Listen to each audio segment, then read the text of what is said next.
to Hollywood and been co-starred in a moving picture. And then the picture was going to have its world premiere next week in your neighborhood theater in your hometown. Just imagine how you'd feel if the picture was Look Who's Laughing. The theater was the Bijou, the town was Wistful Vista, and you were Fibber McGee and Molly.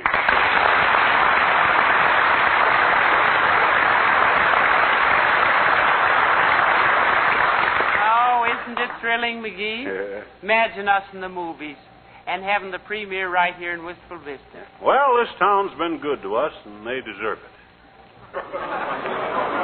I'll always remember Wistful Vista, even when I get to be a big screen lover like Henry Fonda and Gary Cooper and Billy Burke. No, Billy Burke is a woman. He is? I mean, is she? Oh, well, you know what I mean. I mean, when I get started playing romantic scenes with some of them glamour gals like Jean Hersholt and... No. Jean Hersholt is a man. Is she? Uh-huh. Oh. Maybe you better do Western. Nobody will care whether your horse is a boy or a girl. No, I'm more the romantic type. I'm the type of... now, take it easy, McGee. Huh? Take it easy. Remember, there's only one man who will ever command respect by blowing his own horn. Who? Gabriel. Incidentally, did you call the Bijou Theater and reserve a block of seats? Oh, say, I better do that. Give me the phone. Here. Thanks. Hello, operator. Give me the Bijou Theater. Hey, is that you, Mert? Oh, dear. More dirt for Mert.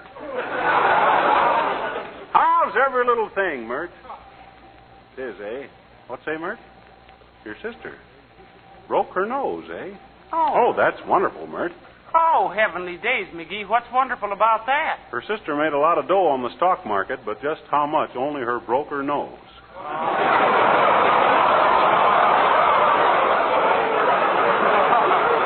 What's say, Mert? Oh, okay, I'll call him later. Goodbye, Myrtle. The line's busy, Molly. Well, we better get busy, too. Huh? If we're going to invite Edgar Bergen and Charlie McCarthy to stay with us next week, we've got to straighten up this house. And anyway... Who's that?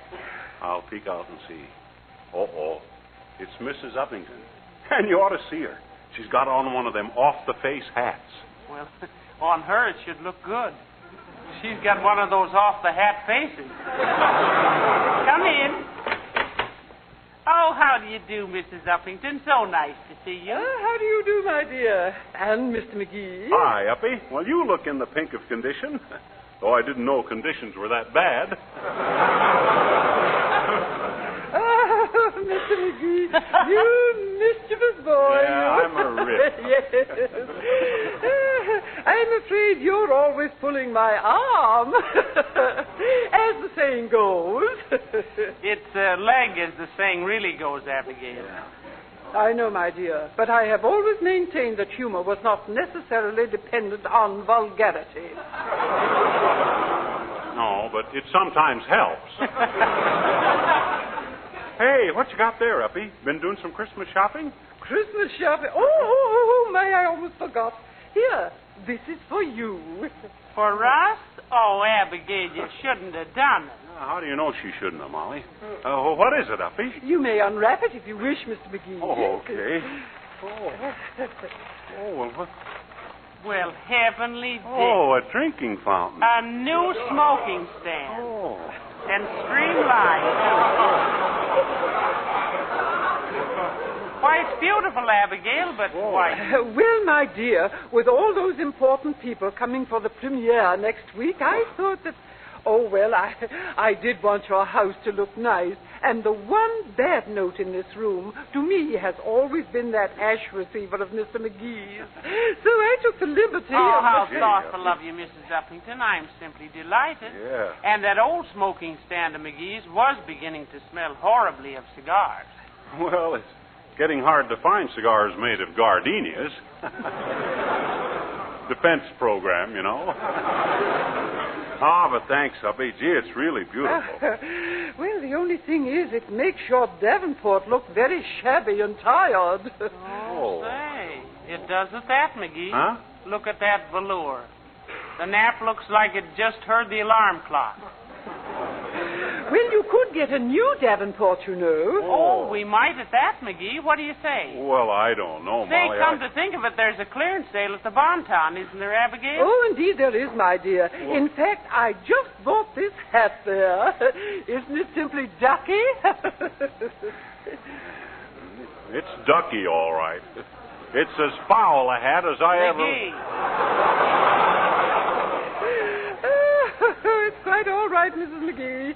After all, one never expects a man to understand a woman's taste in hats. Say, isn't it the truth, Abigail? And why should he talk? Did you ever see him in that little green Tyrolean hat of his with the yellow feather in the band? Indeed I have, my dear. He looks quite dashing. Oh, dashing, eh? Yes. Dashing home from a dogfight. Touche, Mr. McGee. Touche. What do you mean, touche? I never wore a touche in my life. I've got as much hair now as I ever had, and what's more... No, dearie. Not toupee. Touche. That's a French expression meaning, I got you that time, didn't I? And you are quite right, my dear. Men should never criticize women's clothes. I should say not. Look at all the silly pockets a man has in his clothes. Huh? At least 4 in his trousers, 4 in his vest, and 5 in his coat. 13 pockets. Yes, and all on account of you women. Why, what do you mean, Mr. Well, look, McGee? take the 4 in the pants. In the left-hand hip pocket, a wallet to pay for them silly hats. In the right-hand hip for a card case. Yeah. So when you use up all our dough, we can identify ourselves and write a check. In the left front, small bills, all we ever have left. In the right hand, small change, on account of you never have 2 bits to tip the girl in the powder room. Now, just a minute, McGee. Now, let me get through. Next, the best. In the lower left hand, door keys, on account of it takes a woman 15 minutes to find her own. Yes, but... In the lower right hand, watch, so we can check up on how late you always are. Oh. Upper left hand, small flashlight to find the gloves you dropped in the movie. In the upper right hand, fountain pen to write the check when we've identified ourselves from the card case in the pants pocket. Yes, but the coat, Mr. McGee... I'm coming to the coat. Oh. First, the inside breast pocket. There's the gas bill you wanted us to mail because you forgot it until today. The outside breast pocket. Handkerchief for you to cry in at the movie where you dropped your gloves.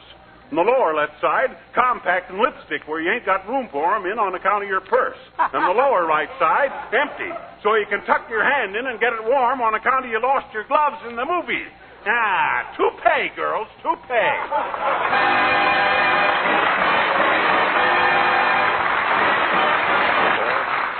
Well, how about it, McGee? Shall we go downtown and buy a new Davenport, or shan't we? Oh, I suppose we better. Oh, we'll never get as good a one as this one has been.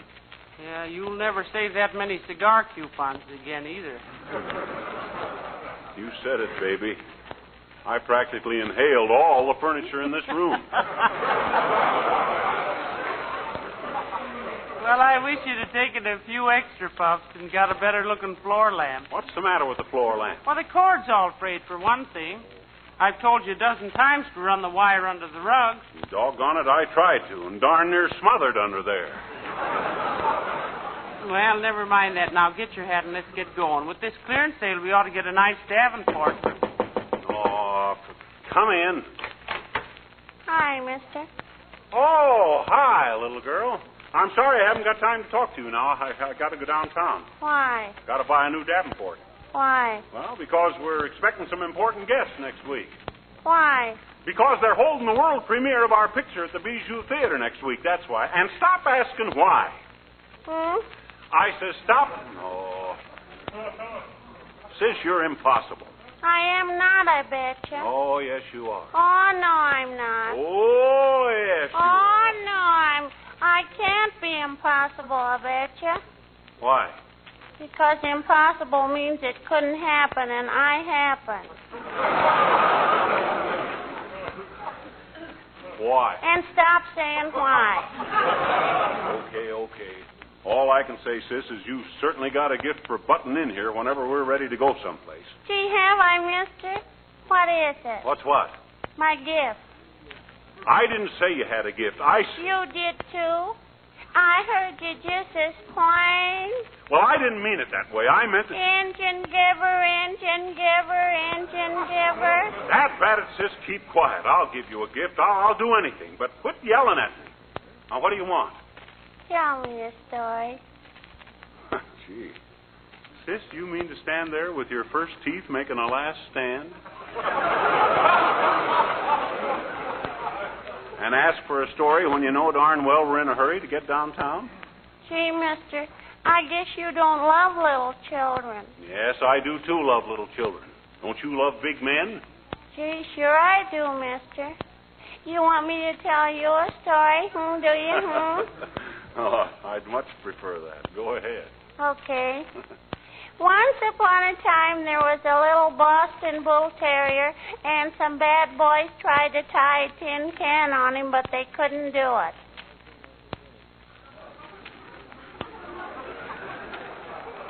Well, go on with the story. That's all. It was a very short tale. Go on, mister.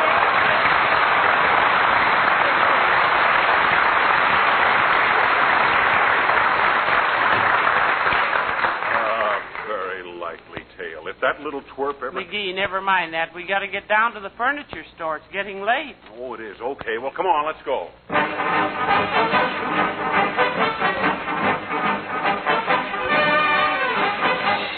Mrs. McGee, I assure you that this is definitely the Davenport for you. All right, Mr. Twomley. Send it right out. Very well. Now that you have this lovely new Davenport, don't you think the rest of your furniture might look just a teeny, teeny, weeny bit lousy?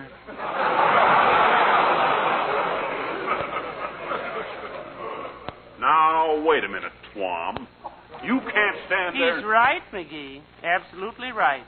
With all our old stuff, that new Davenport will be as conspicuous as a cow in a canoe. Indeed it will, madam. Whereas it should be as casual as a hug on a hayride. Oh. Well, what are we going to do about it? Move everything out but the Davenport and just let the guests in 3 at a time? No, but we've got to have new draperies and a couple of end tables, and that bookcase is pretty battered. And the floor lamp isn't much good. What kind of a floor lamp is it? Oh, it's one of them 3-way lights, Bud. It goes out if you bump it, touch it, or look at it.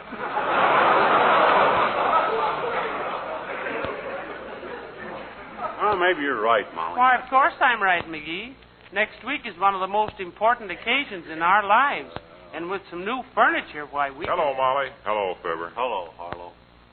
Well, what's the matter with you, Mr. Wilcox? You look like someone had stripped the gears on your kitty car, Si.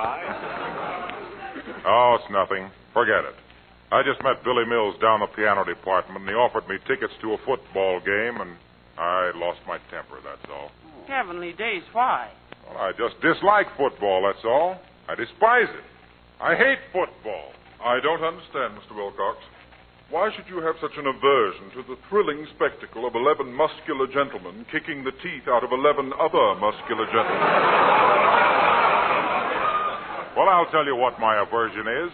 How could I, a guy making his living selling genuine Johnson self-polishing blow coat, the finest, no rubbing, no buffing floor polish, how could I ever enjoy a game that depends on substitutes?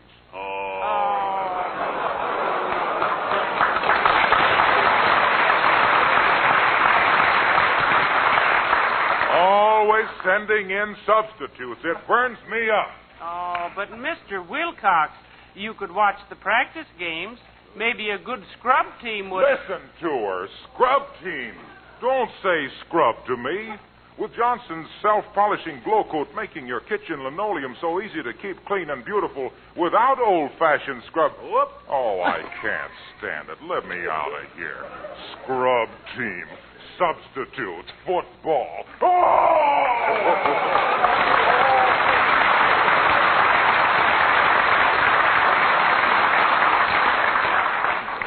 Temperamental fellow, isn't he?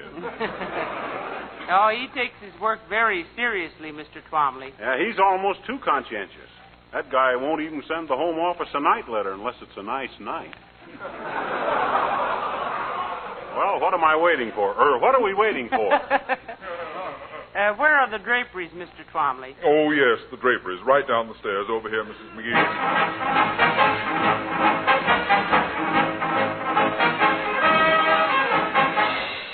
Well, I think these draperies will do us very nicely, Mr. Twomley. Yes, I think you've done us very nicely, too, Twombly. Oh, thank you. And now for some of the smaller pieces, Mrs. McGee. What do you mean, smaller pieces? Ain't we bought enough stuff? Now, McGee, be reasonable. Huh? With the new Davenport and new draperies, we can't have that other tacky-looking furniture spoiling the effect. You mean just because we get a new ashtray, we got to refurnish the whole house to go with it? Why don't I just give up smoking? For good? Well, why not? You can't do it. I can, too. I've done it a dozen times. Why, I remember that... Oh, excuse me a moment. Some gentleman is trying to catch my attention. Was there something I could do for you, sir? No, my dapper dispenser of domestic doodads. There's nothing you can do for me, but I'm about to do something for you. One of those charitable impulses to which I rarely become a victim. Hey, Molly, it's Horatio K. Boomer. Hiya, Boomer. Hello, Mr. Boomer. We haven't seen you for a long time. Ah, there. Good day, my dear. And a nasty November to you, soybean. Where you been keeping yourself, Boomer?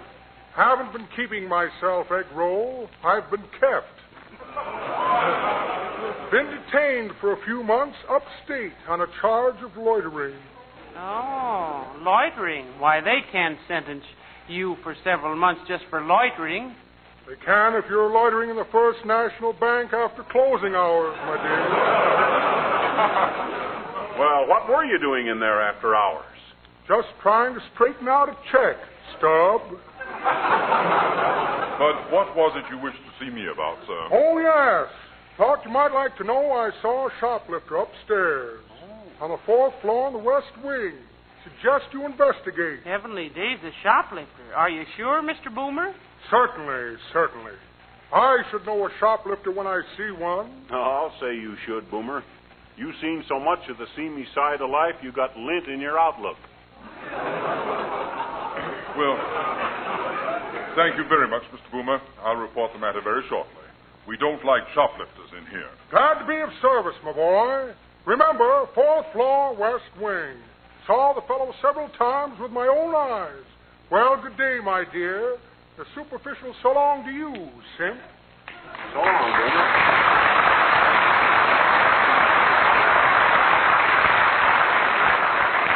Well, imagine Mr. Boomer meeting a shoplifter face to face. Incidentally, what do they sell in the West Wing of the 4th floor, Bud?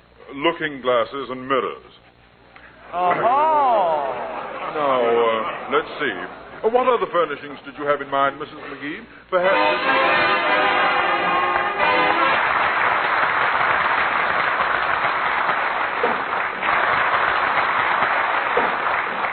That's fine, boys, but please move that bookcase farther to the right there.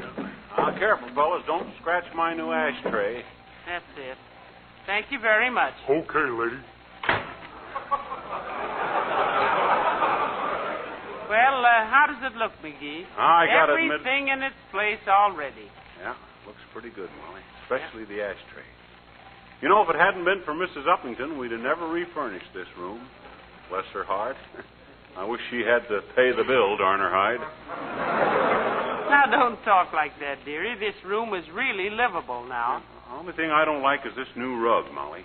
It's a beautiful rug. A genuine Oriental. The tag says it was made by the Weave a Million Rug Company in Hackensack, New Jersey. Absolutely. I always say if you buy an Oriental rug, get one made by honest American labor. Come in. Hello there, Mrs. McGee. Hello, Mr. McGee. Oh, hi, Wimple, old man. Come in and curl your corpus up on our new Davenport. Well, how are you today, Mr. Wimple? Oh, just fine, Mrs. McGee. I saw the men moving your new furniture in, so I just sat right down on the curbstone and wrote you a poem. Oh, how nice. I'll reserve judgment till I hear your living room lyrics, Wimp. I think it's one of my best pieces, Mr. McGee. I really do. The title is, The End Table Broke Its Leg and We Had to Shoot It Back to the Factory. read it in your well-modulated voice, Mr. Wimple. All righty. It goes, here's to the McGee's in their well-furnished home. I hope they'll be happy, this princess and prince. Prince don't rhyme, Wimple. I know, Mr. McGee, but I don't like to call you a gnome.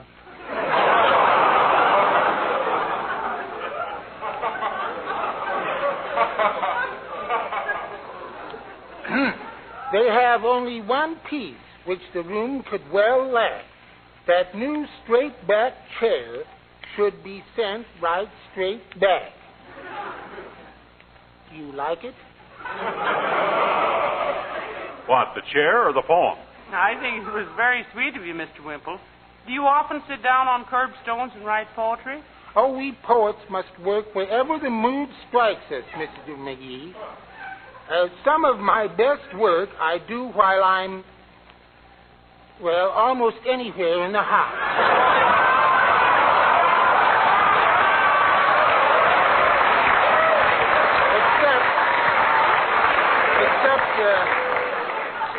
Except in my wife's gymnasium. I can't work there.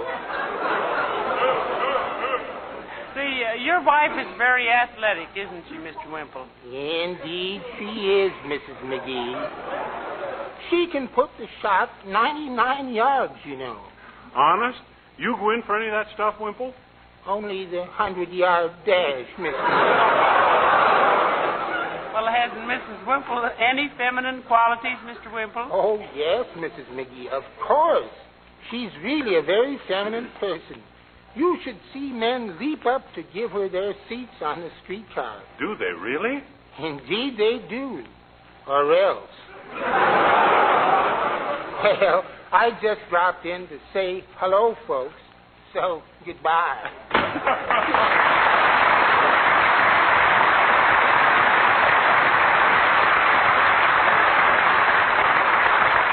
Poor little Wimple. He sure has it tough, don't he? I'll bet the worm will turn someday, McGee. Yeah, just in time to see the hen's last peck. Oh, well, let's forget Wimple. Let's just sit here and enjoy my new ashtray and stuff. Oh, isn't this room beautiful now? Yeah, my new ashtray sure sets it off, don't it? Ah, good old Uppy.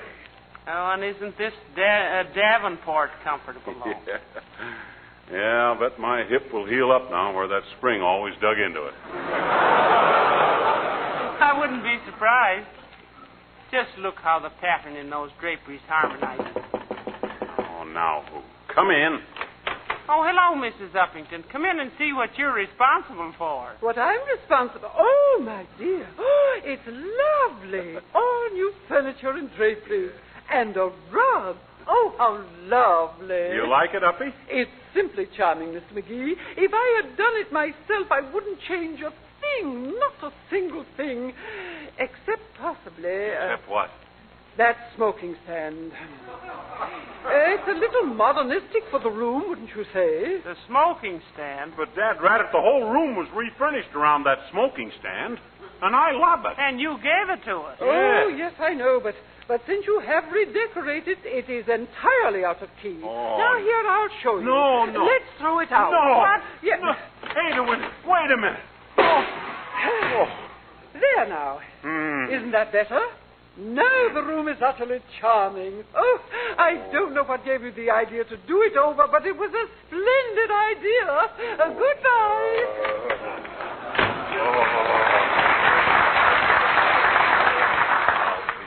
Take it easy, dearie. Control yourself. Have a cigar. I can't. There's no place to put the ashes. Forget the ashes. Light up a cigar. And give me one, too.